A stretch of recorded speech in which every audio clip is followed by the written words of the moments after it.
Intro দেখে কার কার জিভে জল চলে আসলো। আসসালামু আলাইকুম দর্শক, পানার পাকশালায় সবাইকে স্বাগত জানাচ্ছি আমার আজকের রেসিপিটি দেখার জন্য। চিংড়ি মাছের মালাইকারি নাম শুনলেই যেন লোভনীয় একটা ফিল আসে, তাই না? অনেকেই হয়তো এই রেসিপিটা ট্রাই করেছেন, আর অনেকেই হয়তো এখনও এটা ট্রাই করেননি। তবে আমি কিভাবে এই চিংড়ি মাছের মালাইকারিটা করে থাকি সেটাই আজকে আপনাদের সাথে শেয়ার করছি। আশা করছি বাসায় একবার রান্না করলে সবার প্রশংসা আপনি হয়ে উঠবেন সেরা রাঁধুনি। চিংড়ির মালাইকারি তৈরি করার জন্য আমি এখানে নিয়েছি চিংড়ি, আর এটা আমি খুব ভালো করে প্রসেসিং করে ধুয়ে পরিষ্কার করে নিয়েছি। মাথার মধ্যে যে ময়লা থাকে সেটাও ভালো করে পরিষ্কার করে নিতে হবে। আপনারা চাইলে খোসা সহ রান্না করতে পারেন, আবার খোসা ছাড়াও রান্নাটা করতে পারবেন। তবে খোসা ছাড়া রান্না করতে গেলে চিংড়ি মাছ একেবারেই ছোট হয়ে যায়। তবে খোসা ছাড়া রান্না করার একটা সুবিধা আছে, এতে করে লবণ মশলা মাছের ভিতরে খুব ভালো করে প্রবেশ করতে পারে। দেখার সৌন্দর্যের জন্য আমি খোসা সহ রান্নাটা করছি। প্রথমে আমি লবণ, হলুদ আর সামান্য মরিচের গুঁড়া দিয়ে আমি এটাকে মেরিনেট করে রেখে দেব 10 থেকে 15 মিনিটের জন্য। এতে করে চিংড়ি মাছগুলোর ভেতরে লবণ মশলা খুব ভালোভাবে প্রবেশ করবে। এবার একটা প্যানের মধ্যে দিয়ে দিচ্ছি তেল আর দিচ্ছি ঘি।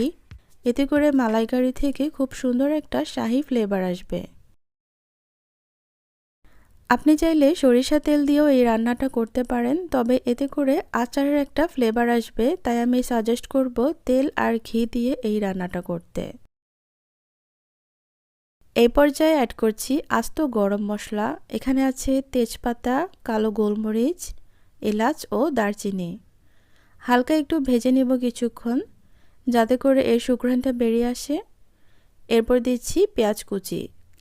আমি বেশ কিছু পেঁয়াজ কুচি করে নিয়েছি এখানে। পেঁয়াজটাকে একটু হালকা ব্রাউন কালার করে ভেজে নিচ্ছি।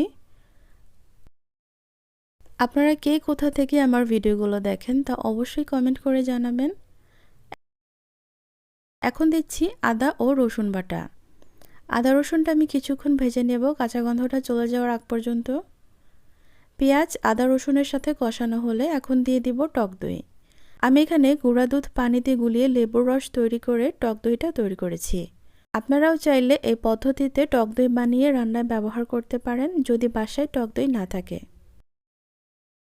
আমি এখন কিছু গুঁড়া মশলা অ্যাড করব, তাই প্রথমে দিচ্ছি মরিচের গুঁড়ো, ধনিয়ার গুঁড়ো, এরপর দিচ্ছি জিরার গুঁড়ো।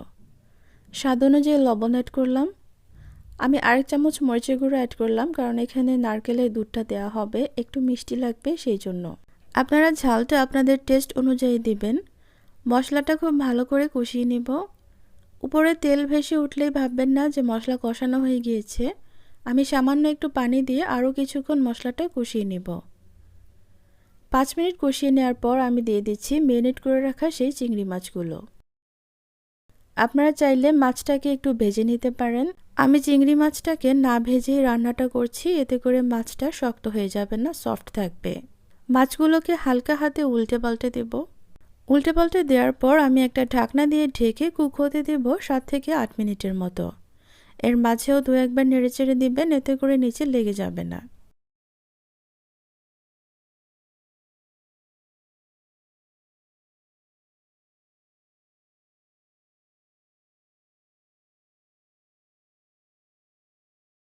নারকেলের দুধটা অ্যাড করার পর এর কালারটা দেখুন কতটা লোভনীয় হয়ে গিয়েছে, আর খুব সুন্দর একটা ফ্লেভার আসছে।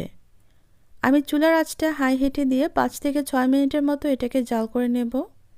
সাথে 2-3টা কাঁচামরিচ ফালি করে দিয়ে দিলাম। এবার দেখুন এর ফাইনাল লুকটা। তো দর্শক, আমার আজকের চিংড়ি মাছের মালাইকারি রেসিপিটা কেমন হয়েছে? চিংড়ি মাছের মালাইকারি ভাত নাকি পোলাও দিয়ে খেতে বেশি ভালো লাগে আপনারা কমেন্ট করে জানাবেন। আর ভিডিওটি ভালো লাগলে লাইক শেয়ার করে দিবেন। তো আজকের মতো বিদায় নিচ্ছি। সবাই ভালো থাকবেন, সুস্থ থাকবেন। আল্লাহ হাফেজ।